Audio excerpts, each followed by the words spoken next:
Even worse is when you fall, when you take the trash out and you fall, and next thing you know, you're looking at the sky. That's the funny part. Yeah. Okay, let's go. That's Judah.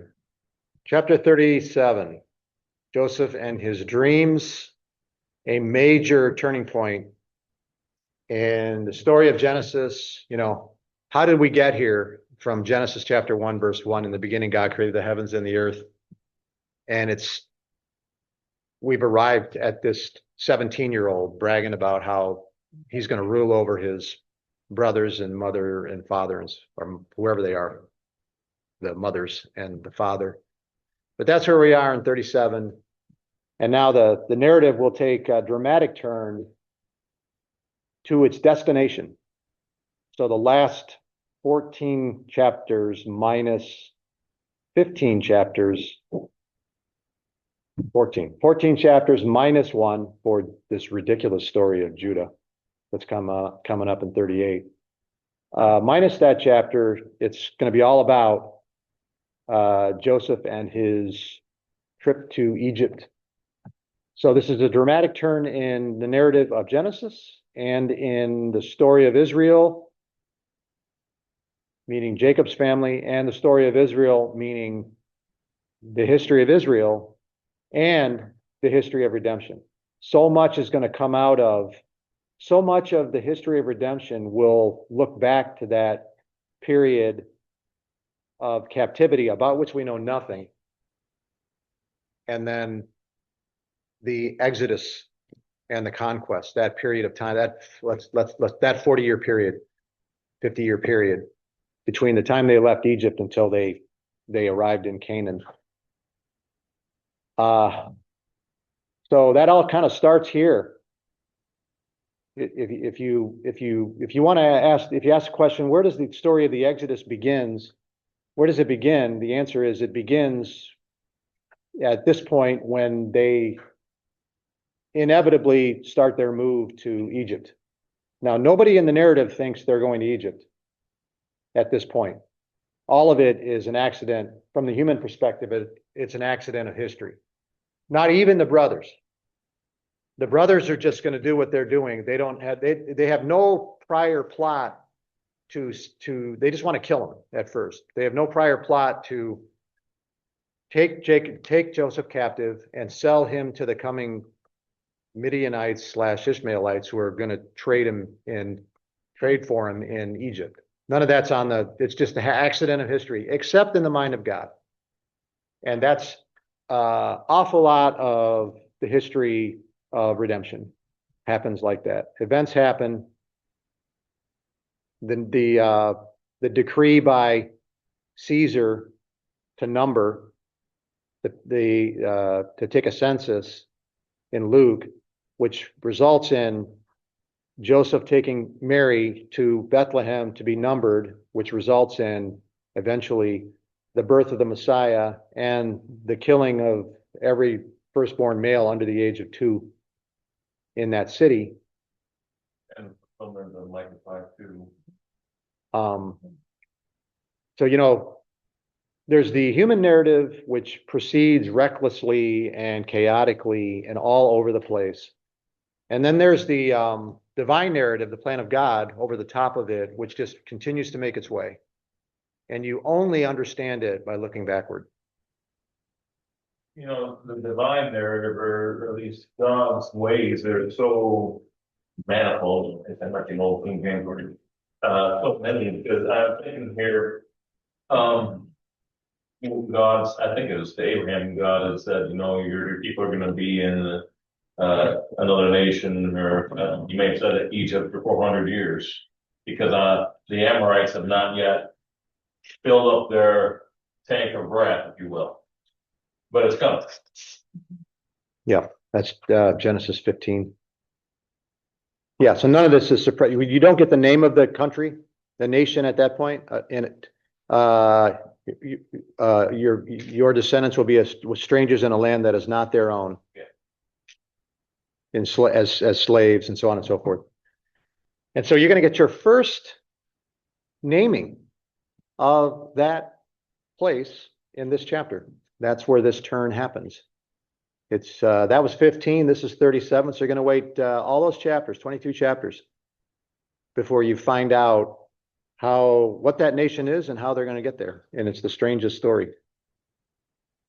It's as weird as any, well, I keep saying that, I have about, if you ask what the 5 weirdest stories in the Old Testament, I've got like 20 on that list, and this is another one, you know.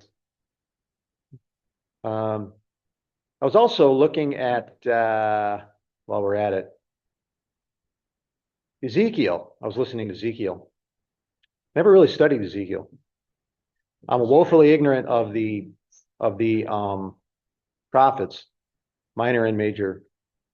But I was listening to it. There's an advantage to listening because you can remember, you can hold in your head more the whole story. And so I was listening to it, and I kept hearing this phrase right here, calling Israel a rebellious house. As a man, this is 30 years after the exile. His wrath is not yet complete. In the 30th year, in the 4th month, on the 5th day of the month, as I was among the exiles in the east, so on and so forth. 30th year, I presume, of the exile. The 30th year since we got here, or something like that. So God's wrath he's not done yet.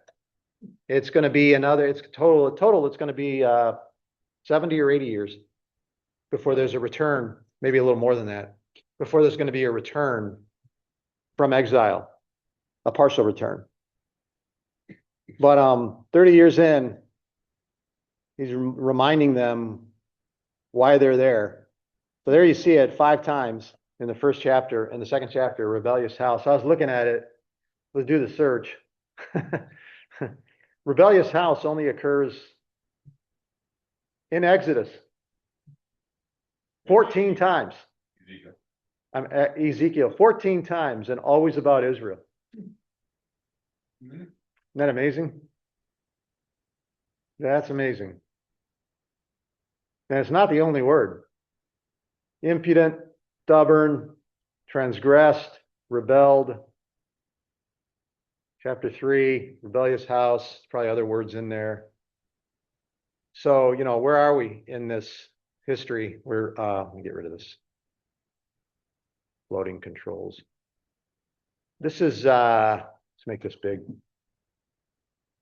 What am I doing here? View? So what do I want? I want current, boy, it's been, maybe I can get in dementia. So here it is. We're over there, just between 538 and 587. That's Ezekiel. He was what's known as a post-exile prophet. Daniel and Jeremiah were both sides. The exile was 587, 586. Daniel was carted into exile.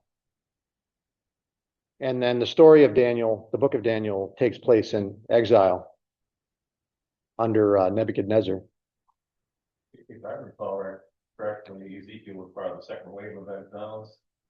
Daniel was the first wave, Ezekiel was the second wave. I don't know how they would know that. I don't know how they would know either. And that was, 45 years ago when I was studying that movie. So Isaiah, these other prophets are pre-exile. Yep.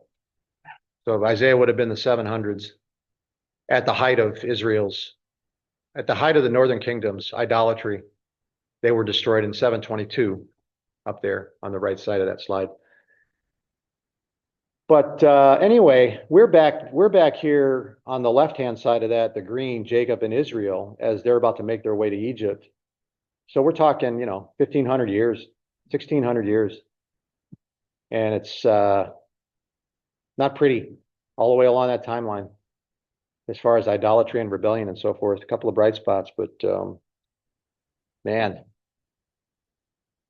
that's the sad story. The rise and fall of Israel. We're in the middle of the rise of Israel. What else have I got? So that's Ezekiel and Israel. Proud start. Not a good finish as far as the Old Testament goes. Let's see. We're going to talk about Judah in a bit. Judah's an interesting character. Judah will have no virtue. Only, and then when we get to 38, it's bad here. And it's like the author says, I haven't made him look bad enough as the ringleader here. So I'm going to double down on him in particular in 38, and it's nasty. And so you're going, man, you know, this is from whom is the Christ, right? That's this man. And you're not going to see a, you know, when do you see a virtuous Judah? Or are you going to see one? What's this here? There were virtuous kings. Why did I do that? The nations Oh. are virtuous. And the answer is you're not going to see it until 44. And when you see his virtue, Yeah. you can ask yourself whether you would have done what he did, considering what he knew he was doing. He did know what he was doing. So we'll talk about that in a little bit. But anyway, we'll hold on to that. That's the other, what I would consider kind of heartwarming story. Almost like a story of redemption in the merit sense, where a person redeems himself by his actions. Okay. A ways to go on that. We are here, about 13 and following, where Jacob has sent Joseph for some reason to his brothers. And to find out how, not only does he send him to his brothers, he sent him to his brothers 60 miles away. Almost certainly knowing, it seems to me, knowing that they hate him. You know, but he did it. Maybe even he didn't understand, even in spite of Levi and Simeon and what they did in Shechem because of Dinah, he still didn't understand the nature of his sons. Anyway, we're about 18. Did we get to 18? I don't think we got to 18. So let's go ahead and start there. He's chased them down, and they see him coming from afar off in verse 18. And now the narrative is going to slow down. The brothers, saw Joseph coming from afar off up near Shechem. And before he came near to them, they conspired against him to kill him. That was plan A. These guys do not mess around. And they said to one another, here comes this dreamer. Come now. This is like unanimous, or almost, right? It's mutual consent. Come now. Let us kill him and throw him into one of the pits. Then we will say that a fierce animal has devoured him, and we will see, then we will see what will become of his dreams. So the thought is, hey, this guy has dreams about how we're going to serve him. Let's see how well we can serve him if he's torn apart by animals. There's no ringleader yet. We don't know who the ringleader of this is. Who's the alpha male of this group? We don't really know that yet. It's obviously not Reuben. No, it's definitely not. When Reuben heard of it, maybe he wasn't there, or heard it, maybe he was, he rescued him out of their hands. So he attempts to portray Reuben in a somewhat sympathetic light, saying, let us not take his life. And Reuben said to them, shed no blood, throw him into this pit here in the wilderness, but do not lay a hand on him, that he might, and then the author's note on that, so that Reuben might rescue him out of their hand to restore him to his father. So I guess what you do is you say, Joseph pops back up again. Well, Joseph has a story to tell, right? I mean, he's going to show up out of the wilderness. His brothers go back and, say, hey, what? You sent Joseph? We never saw Joseph. Or, a wild beast got him, or something like that. Well, then Joseph walks out of the wilderness and back home. And what do the brothers say? Because here he is, obviously they're lying. I don't know how this is supposed to work out for him. Or maybe they don't care. But anyway, that's his plan. So when Joseph came to his brothers, they stripped him of his robe, the robe of many colors that he wore, so much for his dreams. And they took him and they threw him into a pit. And the pit was empty and there was no water in it. And my hunch is they didn't do it gently.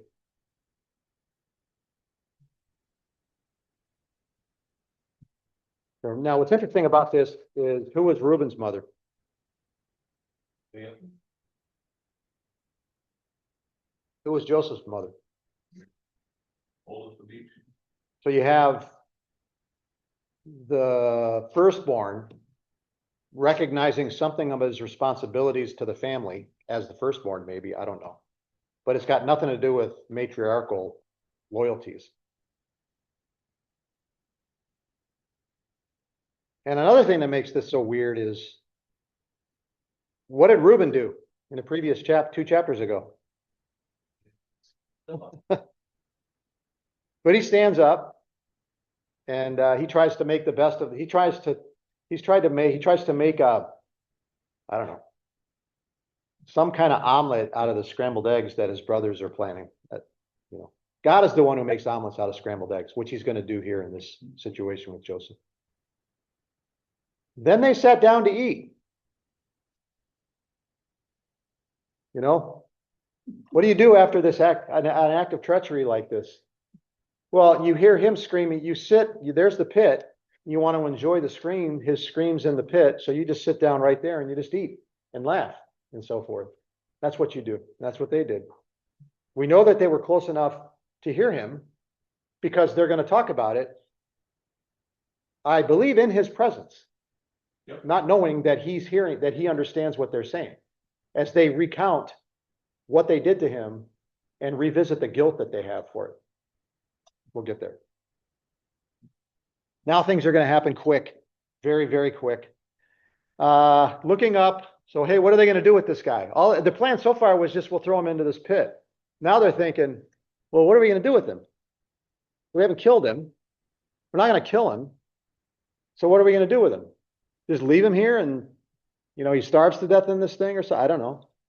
So looking up, they saw a caravan of Ishmaelites coming from Gilead with their camels bearing gum, balm, and myrrh on their way to carry it down to Egypt. We got a map. Never mind. We'll look at a map in a minute, maybe.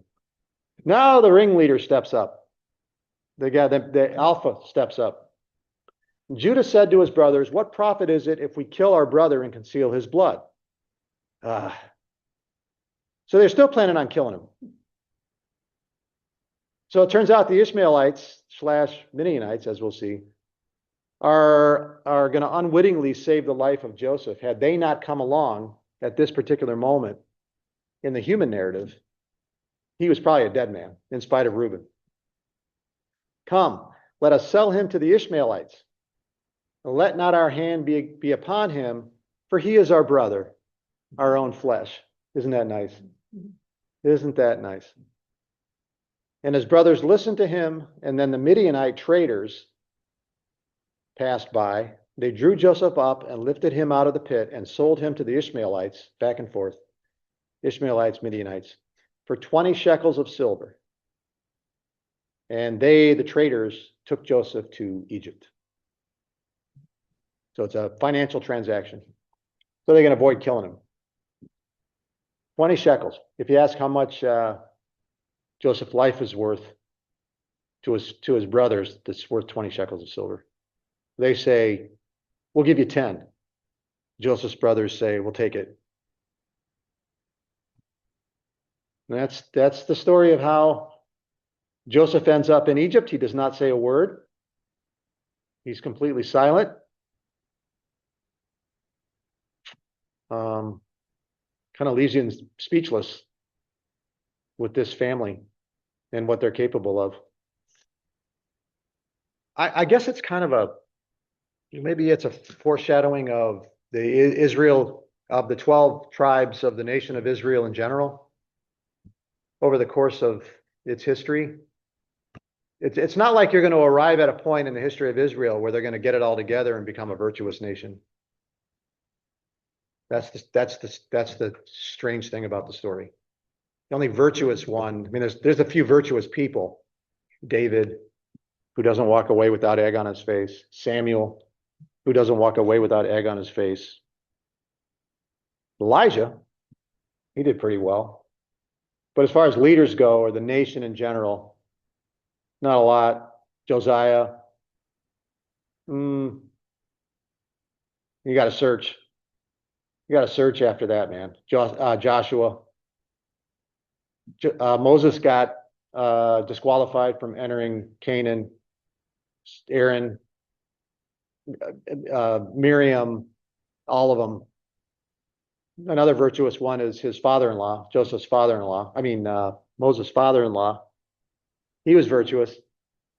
But, you know, you get me. The point being, man, all these personalities in the Old Testament, and when you're looking for virtuous ones, they're hard to come by. Let's see.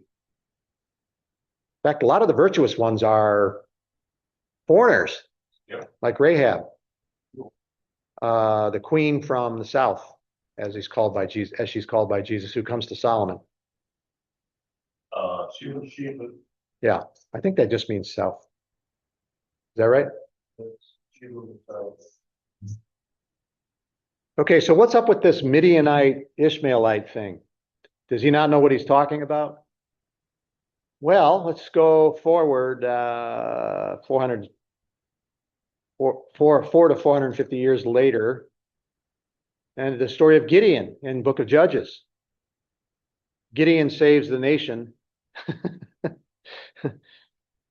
Was he the one that did nothing more than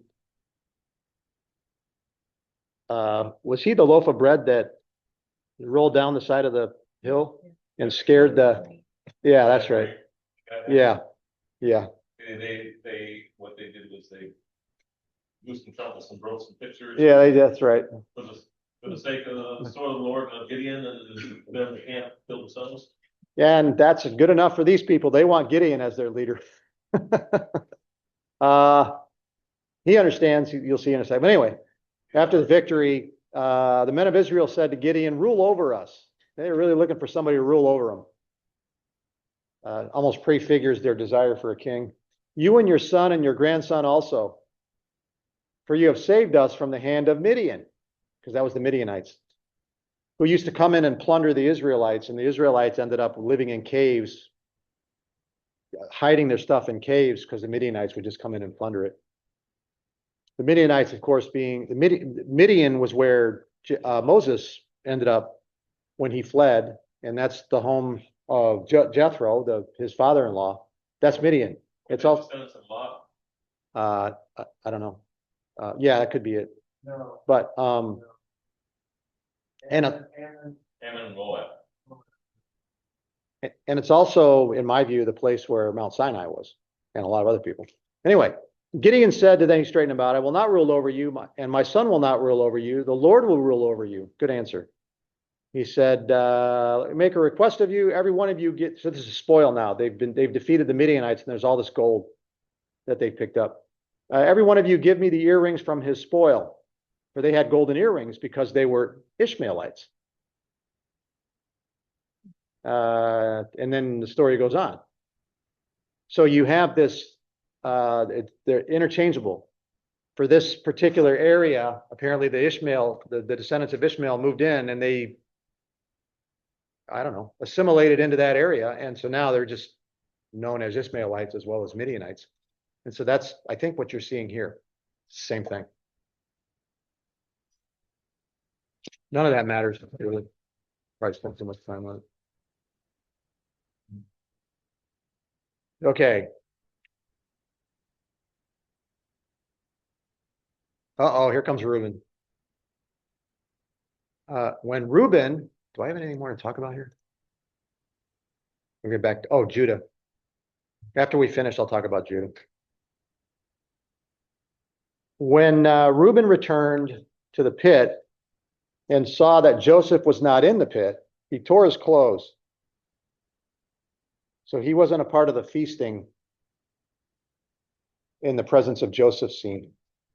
He returned to his brothers and said, "The boy is gone, and where shall I go?"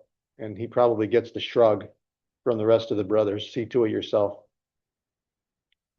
Got the same kind of feel as, some of it has the same kind of feel as Judas. Even the selling, right? Only it's not 30, it's 20. I'm not saying this is a typo, it's not, but some parallels. Then they took Joseph's robe. What are we going to do? They took Joseph's robe, slaughtered a goat, and dipped the robe in the blood. They sent the robe of many colors and brought it to their father and said, "This we have found. Please identify whether it is your son's robe or not." And he identified it and said, "It is my son's robe. A fierce animal has devoured him. Joseph is without doubt torn to pieces." So the outcome was the same as if they just killed him, which is what they thought. They will think that they killed him right up until Joseph makes himself known in Egypt.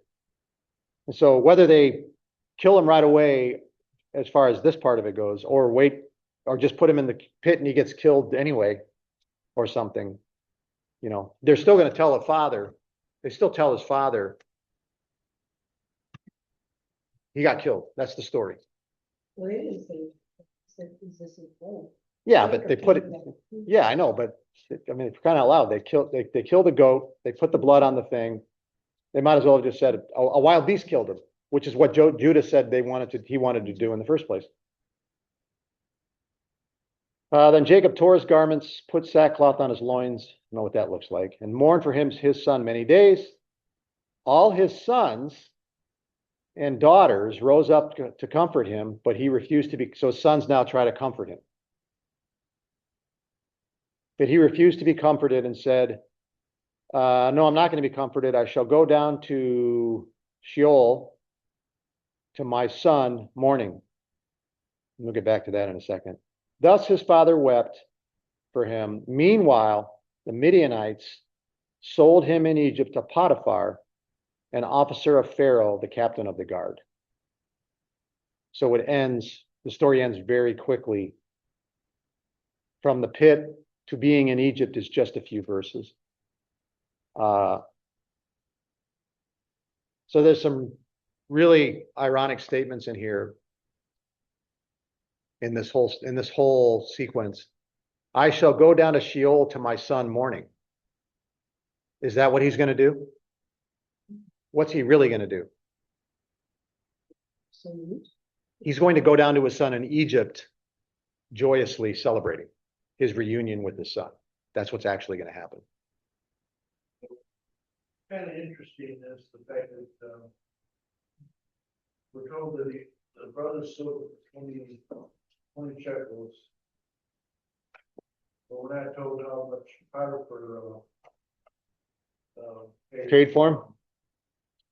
I wonder if they got their money back or got more money for Joseph or I don't think these traders were in the habit of taking a loss. I mean, it didn't really cost them much.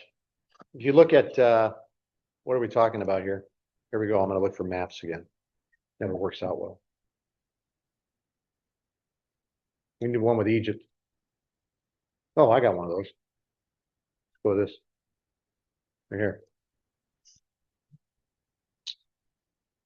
Let's see. While you're looking at that slide, I looked up the connection between the Ishmaelites and Midianites. Midian comes from Abraham's, one of Abraham's sons. That's Keturah. And he lived in the connection there somehow. Yeah. So they were half brothers. In that area, yeah, it's, it was a fulfilled statement, no matter what you think. Whether you believe in prophecy or not, as just a person out there, Abraham was the father of many nations. Anyway, there's Egypt down there to the southwest, and where it says Hyksos is where the Israelites will end, where the tribe of Jacob, the clan of Jacob will end up. And so the traders are coming from, what did he say? Gilead, which is up there to the north, oh, Smith. Gideon is up, Gilead is up, way up there. That's where, where's Herring? When, came back from Paddan Aram, he stopped in Gilead to the, It's on the west side of, to the east of, like the Jordan. And so they're coming across and they're going down to Egypt like that. yeah, Gilead would have been what part of the lands that Moses gave to, Manasseh and Gad and Yeah, Gideon was, Gilead. Gilead was just to the north, I think just to the northeast of what would become Israel across on the other side of the Jordan. I just saw a documentary on that on YouTube. Nobody fell down. It wasn't funny. It was interesting though. And there's a ball in Gilead. Very simple. Okay, so that's my notes. You don't want to see that. Sorry. I'm a bad boy. Okay, where are we at in the narrative here? All right, so what else is interesting here? Two names pop up, Reuben and Judah. When we get to the story in Egypt, Reuben and Judah will be front and center again, and Reuben and Judah will be front and center when they come back from Egypt and have to explain to their father what's going on. They're going to be front and center again. So they're on the hot seat. They're going to pay. It's all going to come back on them. Another thing about this story is we start with this statement that Jacob is in the land of Canaan. Where else would he be? Because we already knew that. He lived in the land of his father's travels, Canaan, and the story ends in Egypt. So you have this bracketing, these geographical references, which prefigure the move. All Joseph does is precede them to Egypt. They're all going to Egypt. He's just going to Egypt in chapter 37. The rest of them are going to Egypt in about 43. So in the divine plan, that basically fulfill the prophecy that God told Abraham. In Genesis 15. And I think, if I remember right, there's about 20 years span of time between.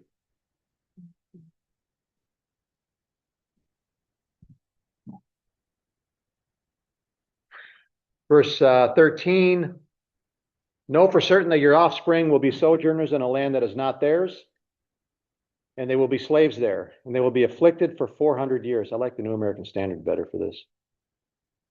But I will judge the nation that they serve, and afterward they shall come out with many possessions, and so on and so forth. And that's going to happen a while from now, he says, because I'm going to let them evil people percolate for a little bit longer. But we can now see for the first time the move, that part of the narrative of Genesis begin to take shape. So now we have the name, Egypt. And we just don't know at this point, well, how's the rest of the family going to get there?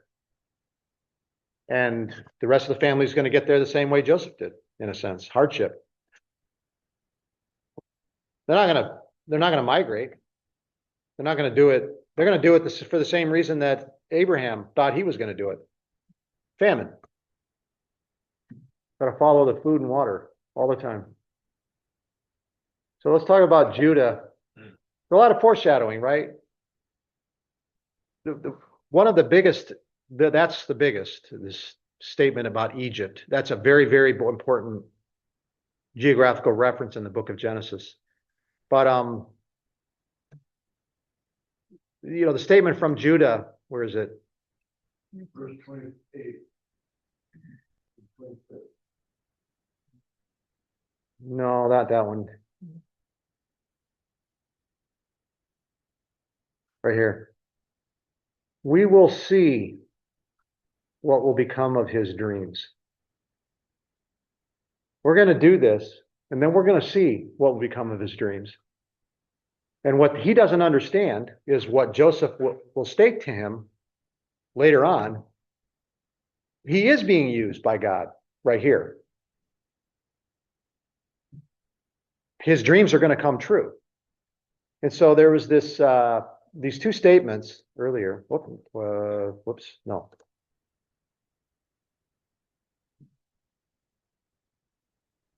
Look at his dreams. There's these two in red. Man, talk about foreshadowing. Rhetorical questions. Well, we talked about rhetorical questions. Rhetorical questions have an implied obvious answer, yes or no. Are we really going to try to drive today when there's 2 feet of snow on the road? Well, no. That's the rhetorical. You don't even need to say, he's not asking, just, you know what I mean? Are you indeed to reign over us, says his brothers? And the implied answer is no. Who do you think you are? His father in verse 10. Shall I and your mother and your brothers indeed come to bow ourselves to the ground before you? What a ridiculous notion. Rhetorical answer. No. Fast forward.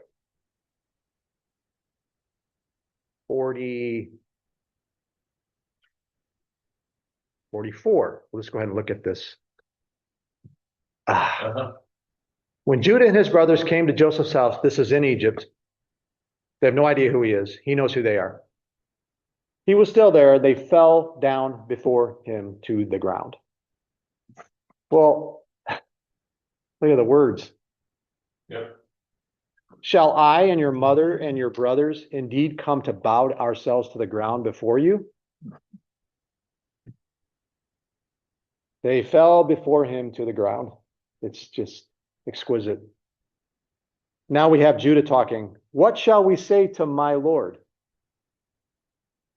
We are my Lord's servants. Are you indeed to reign over us? What will happen to let's see what happens to these dreamers. Is he to reign over us? Answer, yes, he is to reign over us. And he says it.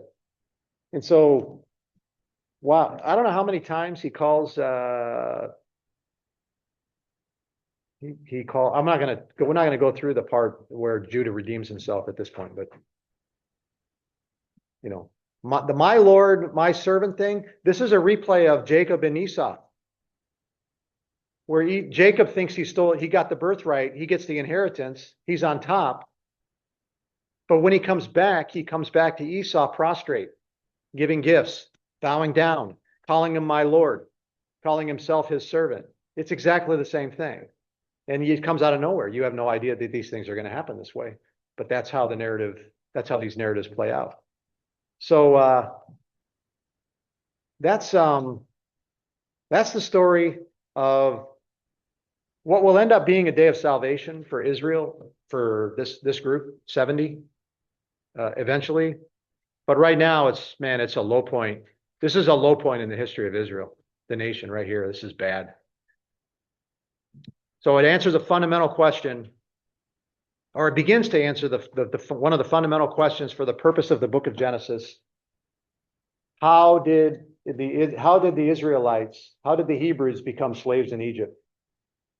Because when they appear in Exodus, if you think of Exodus chapter 1 as Genesis chapter 51, try it sometime. From Genesis to beginning of Genesis to the end of Exodus, it's one continuous narrative. It just goes. Throw in Numbers, one continuous narrative. Now throw in the conquest, Joshua, one continuous narrative. It's one story divided up into 4 books.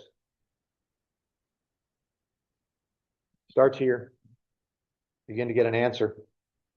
We don't yet know how, but we know, or when, but we know it will happen. So that's bad. There's what, 3, is that 2 bad stories in a row? Not counting the, no. Yeah. So we have this, you go back to the Dinah story in 34. Now you have this story, the selling of Joseph. And now let's go ahead and get the ugly part over, so I don't have to read it twice. Time out. One of the questions, when did this story happen? Judah and Tamar. In 38, next up, why? Why not tell this story first? Because the chronological marker is now it happened at that time. So why not tell this story first and then tell the one continuous story of the move to Egypt, 37 and then 39 and on as one continuous story. For some reason, he seems to want to set to set in Judah. But it could have worked the other way around too. I don't know. I'm not sure why this was arranged this way. But you could just flip these two chapters and you wouldn't have to explain, you wouldn't have to do nothing would really change if you just flip the two chapters, except that it'd be one continuous narrative to Egypt at that point. But we got to stop now and make Judah even more disgusting first. So let's just go ahead and read it. It happened at that time. We don't know what time. We don't know whether this happened really before or after the story we just read.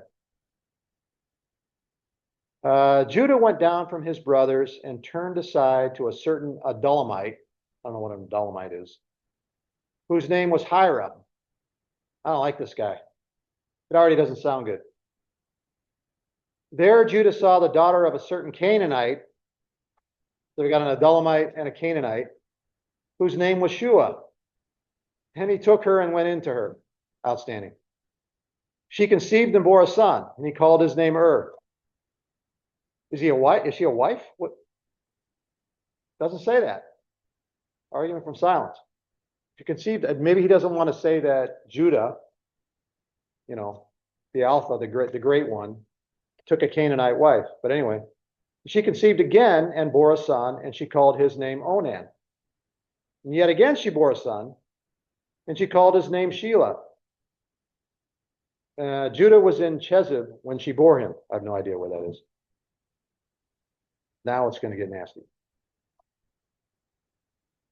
And Judah took a wife for his firstborn, and her name was Tamar.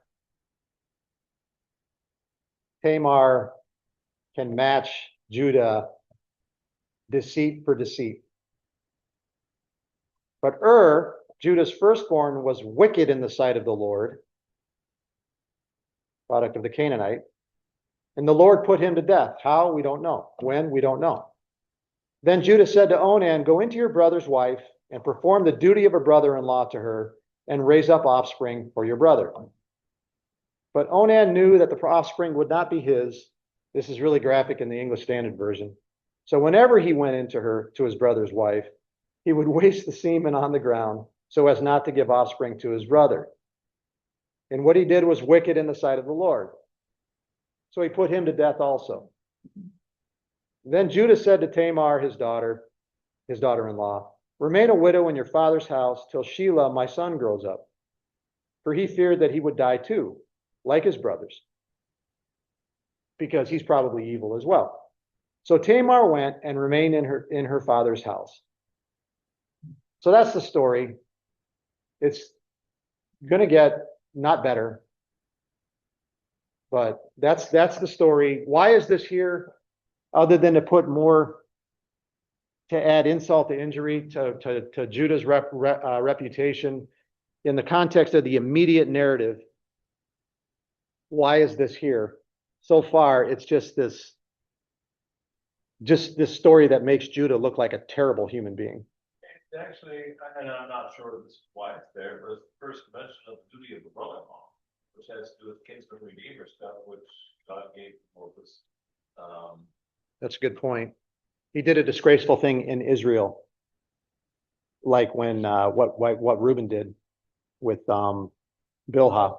Tamar, first woman mentioned in Matthew chapter 1, genealogy. Well, that's coming. That's coming. So far, they don't know that. No, none of these people, nobody that gets this book knows that. They're just, So I don't know if I have anything more to say. I'm not going to have a lot to say about this because I don't have any explanation for really. in the context, the immediate context of Genesis, I don't have any good explanation for even why it's here. Other than, It's the fact that God established this law, for Israel to follow. When this happened before God even established that law or that rule, or that statute, whatever you wanna call it. Just Judah says, hey, do this, because your brother has an inherit, somebody to inherit and that wasn't even established till, 400 years. That's long Levitical code. I don't know if you know what Tamar or Tamar, I worked with a lady whose name was spelled the same, it was Tamar. So that's how it always comes up in my mind. But I don't know if, she was a Canaanite or she was from the land, obviously, we don't know if she was a Canaanite or one of the other people of the land. But we do know, obviously, as mentioned before, that God chose it to be her child rather than Shua's child, through whom, Messiah will come. That's the only real reason why I can think of it being in the narrative, unless the establishment of the duty of the brother-in-law is that. Yeah, so these stories have to mean something to the people that receive them. They certainly have a wider meaning. It's that census plenure thing. But they have a meaning to the people that got them. It's not like they put this out and then the people sit there and scratch their heads wondering, why do you give us this story? I don't know. Maybe it's for later generations. So we won't bother with it. No, it had some meaning. Maybe Mike's right. And it has to do with, yet again, these patriarchs violating bedrock institutional Mosaic code from Leviticus. And, not done yet. I mean, look what they just did to Joseph. It's just incredible. But we're not going to read any farther. I just wanted to get that over with. So now what is Tamar going to do? And what does Tamar think of the fact that she's being passed around from brother to brother? Right? That because in our modern context, you would think she would hate the idea. No. Those are not the times. The duty of the brother-in-law has to have been a well-established thing in the land. No question. And so, of course, if you read the narrative, which I honestly have, we know that Sheila was not given to her, or she was not given to Sheila, and she was upset about it.